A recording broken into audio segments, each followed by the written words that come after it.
کہ تہران کے مختلف علاقوں پر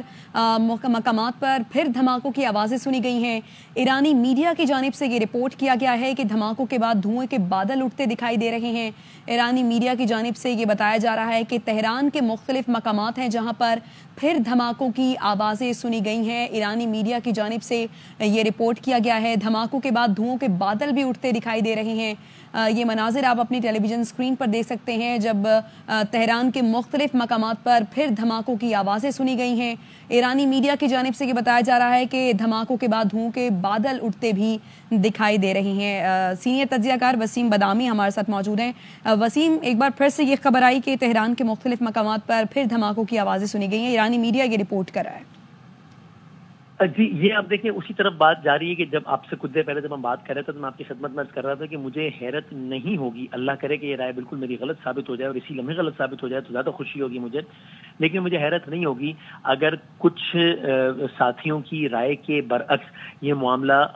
کچھ گھنٹوں میں حل نہ ہو بلکہ کچھ دنوں تک چلتا رہے تو مجھے حیرت نہیں ہوگی۔ اللہ کرے کہ ایسا نہ ہو، یہ کسی بھی طور پر کسی کے لیے بھی اچھی خبر نہیں ہوگی، but I will not be surprised if that is the case. تو ابھی جب ہم بات کر رہے ہیں تب تو یہ معاملہ اسی طرف جاتا ہی نظر آ رہا ہے۔ ابھی دیکھیں جو اس سے پہلے جو بات ہو رہی تھی وہ یہ بالکل اسی کنٹینیوٹی میں، جس طرح جو جہاں بھائی فرما رہے ہیں میں بالکل اس سے اتفاق کرتے ہوئے انہوں نے کہا نا کہ بھائی، اور میں بھی آپ سے کہہ رہا تھا کہ بھائی مذاکرات کی پہ آمادگی تھی تو مذاکرات کی تاریخ طے ہوئی نا، مذاکرات پہ آمادگی تھی ایران کی طرف سے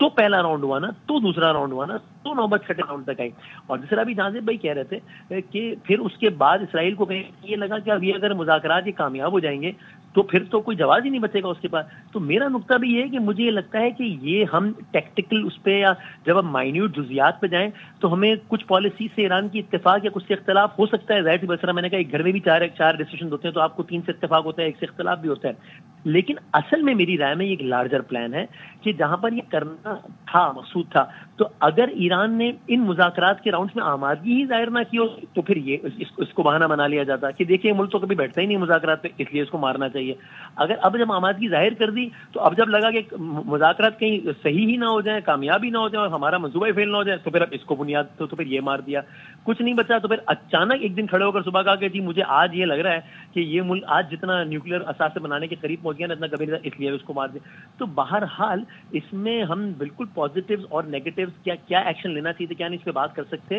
لیکن میرا خیال ہے کہ یہ پہلو بھی ضرور مد نظر رکھنا چاہیے کہ کچھ لارجر پلانز ہیں جن کو ایگزیکیوٹ کرنے کی کوشش اور خواہش ہے اور وہ وقتاً فوقتاً ایگزیکیوٹ چیزیں ہو رہی ہیں، چاہے وہ غزہ کے تناظر میں ہوں یا چاہے وہ پھر ایران کے تناظر میں ہوں۔ تو اگر آج ایک چیز کو جواز بنایا ہے، اگر وہ چیز نہ کی ہوتی تو کل کسی دوسری چیز کو جواز بنا کر وہ اسی چیز کو آگے بڑھاتے جو انہوں نے کرنا تھا۔ تو لارجر پلان میں یہ بھی تو شامل نہیں کہ اسرائیلی پارلیمنٹ ایک ریزولوشن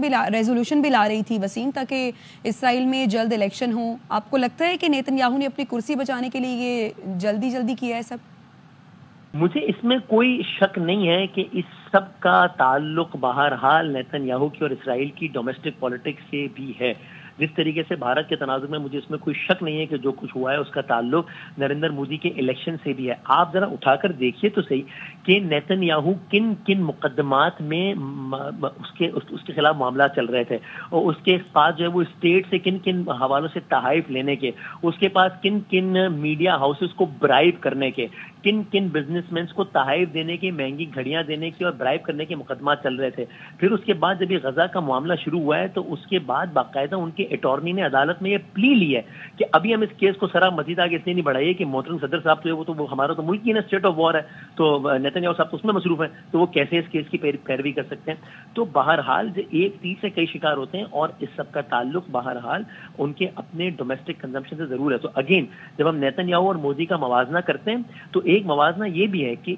ایک انڈیویجول ہے جو اپنے ایک سیاسی فائدے کے لیے اس بات کی پرواہ نہیں کرتا کہ دنیا کا ایک بڑا حصہ خونریزی کی بھیٹ چڑھتا ہے تو چڑھ جائے، بچے مرتے ہیں تو مر جائے، ملبہ گرتا ہے تو گر جائے، بارود اٹھتا ہے تو اٹھ جائے، آگ لگتی ہے تو لگ جائے۔ وہ کیس یہاں پر مودی کی خواہش تھی اور وہ کیس یہاں پر نیتن یاہو کا معاملہ ہے۔ تو وسیم، آگے محرم بھی آ رہا ہے اور پاکستانی زائرین کی بات کریں تو وہ بھی اس وقت ایران میں موجود ہے، یہ کتنا تشویشناک ہے؟ جی تو ظاہر ایک سچویشن ہے کہ جب بھی اس طرح کی کوئی صورتحال ہوتی ہے دنیا میں کہیں بھی کوئی معاملہ ہوتا ہے تو وہاں پر پھر اب ہم دیکھیں گے ابھی تو بالکل ہی ابتدائی اسٹیج پر ہے. اب بہرحال ایک روڈ کے ذریعے بھی ایک راستہ ہے کہ جس سے پھر زائرین کو واپس لایا جا سکتا ہے. تو مجھے لگتا ہے کہ ابھی تک تو شاید سب یہ بیٹھ کے یہ دیکھ رہے ہوں گے کہ اللہ کرے یہ معاملہ ہی سالو ہو جائے, کچھ گھنٹوں میں ایئر اسپیس کھل جائے, فلائٹ ریزیوم ہو جائے اور واپسی ہو جائے. اب اگر اب سے اگلے کچھ گھنٹوں میں یہ لگا پاکستان کو کہ یہ معاملہ تو پتہ نہیں جلد سالو ہوتا ہے نہیں ہوتا, ایئر اسپیس کھلتی ہے نہیں کھلتی ہے تو دوبارہ تو بند نہیں ہو جائے گی, کوئی اور صورتحال تو نہیں ہو جائے گی, تو پھر میرا خیال ہے وہاں موجود زائرین کو پھر وہ سفارت خانے سے رابطہ ہوگا اور سارا کچھ پھر شاید ہوتا ہے کچھ کو روڈس کے ذریعے لایا جائے اور وہ ساری صورتحال کچھ اس طرح کے اقدامات پھر کیے جائیں گے.